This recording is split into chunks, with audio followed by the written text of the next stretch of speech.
আমি কথা রাখতে পারিনি, সে দায় আমি মাথা পেতে নিচ্ছি। কিন্তু আজ আমি থাকতে পারবো না। ঝিলিক ওরা সবাই থাকলো, আমার থাকার কোনো উপায় নেই, আমায় যেতে হবে। কথা তো তুমি আজকেও রাখছো না প্রতিমা। নিজের খেয়াল মতন যখন যা খুশি হবে তাই করবে, সেটা তো হতে পারে না। আমি সবাইকে থেকে যেতে বলেছি, সবাই এখানে থেকে যাবে, কেউ যাবে না। আমার পক্ষে এখানে থাকা সম্ভব নয়। আমি বললেও না? আমাকে ক্ষমা করবেন, আপনার কথা আমি রাখতে পারবো না। কেন তা জানতে পারি? দেখুন, আজকের পরিস্থিতিটাই অন্যরকম। সমরেশের বিয়ে হয়ে গেছে, তার স্ত্রী আছে, তার সন্তান আছে, আপনারা সবাই আছেন। এর মধ্যে আমি থাকবো, সম্পর্ক নিয়ে নতুন করে জটিলতার সৃষ্টি হবে। আমি কখনো সেটা চাই না। তুমি শুধু শুধু জটিল করে ভাবছো প্রতিমা। এসব মন গড়া কারণ দেখিয়ে বাকি জীবনটা তুমি অনাথ আশ্রমে কাটাবে, এটা কখনো মেনে নেওয়া যায়? মেনে তো অনেক কিছুই নিতে হয় সমরেশ, মন না চাইলেও মানতে হয়। তুমি আমার মেয়ে হয়ে থাকতে পারো না প্রতিমা? এই মাকে একবার একটা সুযোগ দিয়ে দেখো।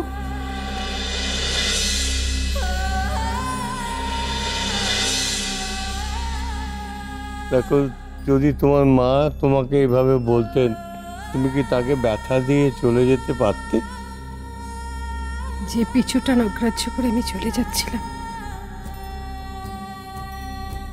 সেই টানেই আপনারা আমাকে মেতে ফেললেন, আটকে দিলেন আমাকে।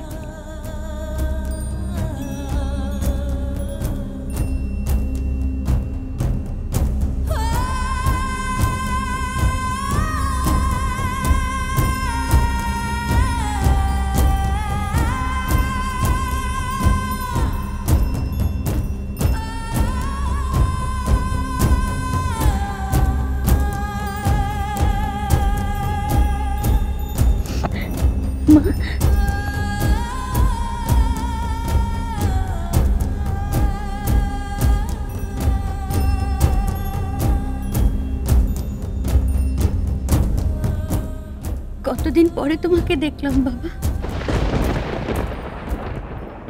আজ এতদিন বাদে এত কিছু একসাথে ফিরে পেয়ে না আমার খুব আনন্দ হচ্ছে, জানো। খুব খুব খুশি, আমি খুব খুশি। দাদা, সবই তো ঠিক আছে, কিন্তু আমাদের ঝিলিক তোমাকে বাবা বলে কেন ডাকছে? বাবাকে তো বাবা বলেই ডাকতে হয়, তাই না? ঝিলিক যেমন আমার মেয়ে,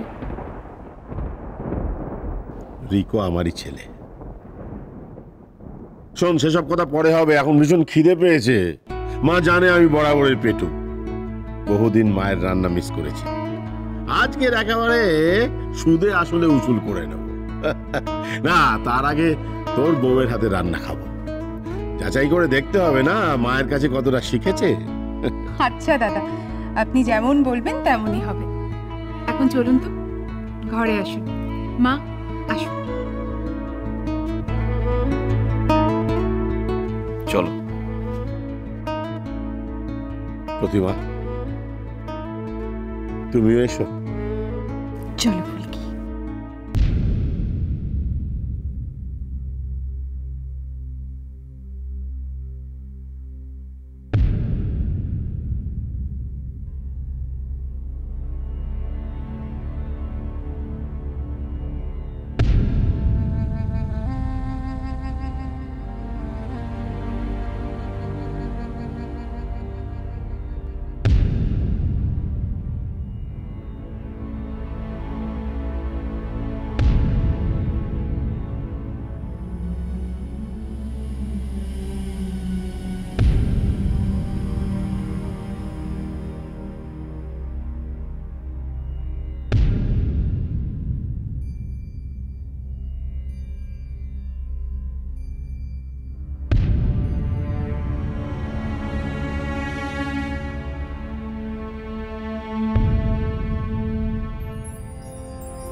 তুমি বুঝতে পারছো তুমি কোন জায়গায় রয়েছো, কেমন ভাবে রয়েছো?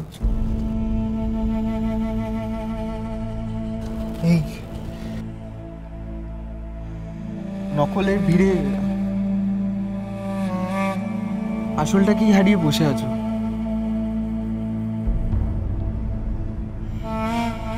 তোমার যারা নিজের জন, কাছের মানুষ, তাদের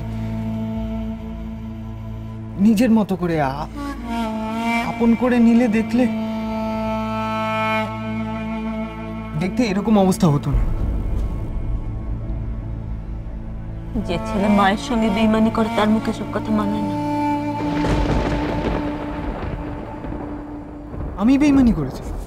আমি নয়তো কি যার জন্য আমি সবকিছু করলাম সেই আমি তার কাছে শত্রু হয়ে গেলাম? মা খুব ভালো, খুব।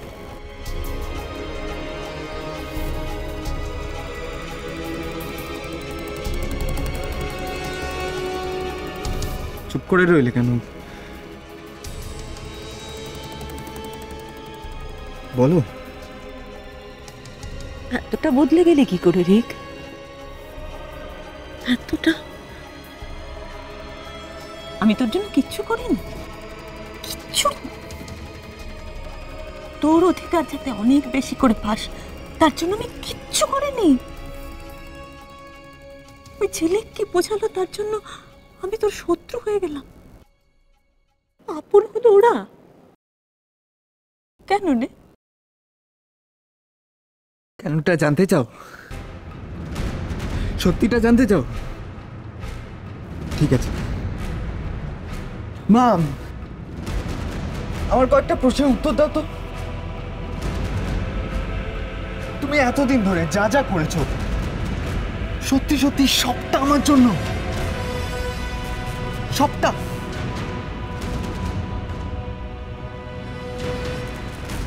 ঠিক আছে, আমি মেনে নিলাম, যে আমি এখন তোমায় পর করে দিয়েছি। আমি তোমার সন্তান হওয়া সত্ত্বেও তোমার আপন হয়ে উঠেছে কি কখনো, কোনোদিন, একটা দিনের জন্য? সব অবান্তর প্রশ্নগুলো, এই অবান্তর প্রশ্নগুলো বুঝিয়ে দিচ্ছে যে তুই পুরোপুরি বদলে গেছিস।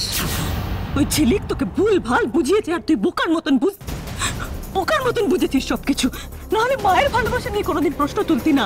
আমি তোকে ভালোবাসিনি, কে ভালোবেসেছে তোকে? ওরা ভালোবেসেছে, ঝিলিক তোকে ভালোবেসেছে না? শোন রিক, আমি যেমন ছিলাম তেমনই আছি। আমি একটু বদলাইনি, বদলে গেছিস তুই। তুমি বদলে গেছো এ দাবি তো আমি করি না, করিনি কখন। তুমি যেমন ছিলে তেমনই আছো, শুধু তোমার ভালোবাসার নাটকটা আমার কাছে ধরা পড়ে গেছে। এই দিক যে কোনো সম্পর্কে কোনোদিন বিশ্বাস করেনি, একটা মাত্র সম্পর্ক তার কাছে ঈশ্বরের মতো সত্যি ছিল, মা। সেই সম্পর্কটাই আজকে মিথ্যে, ভুল হয়ে গেছে।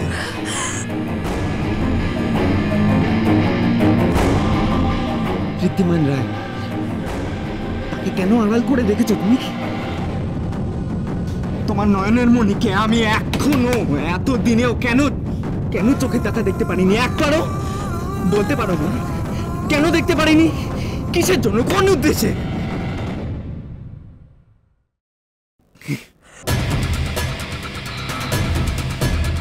তুমি উত্তর দেবে না,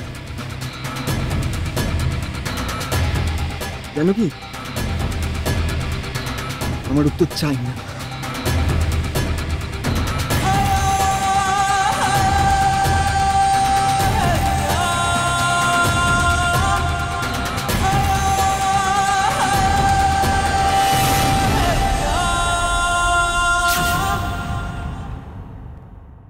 ভালো মানুষে যে লোক ঠকাতে তোমার লজ্জা করে না? এদের কাছে যতই ভালো সাজো না কেন, তোমার আসল চেহারাটা কি সেটা আমি জানি। তোমায় ছাড়া ঘুম আসি না।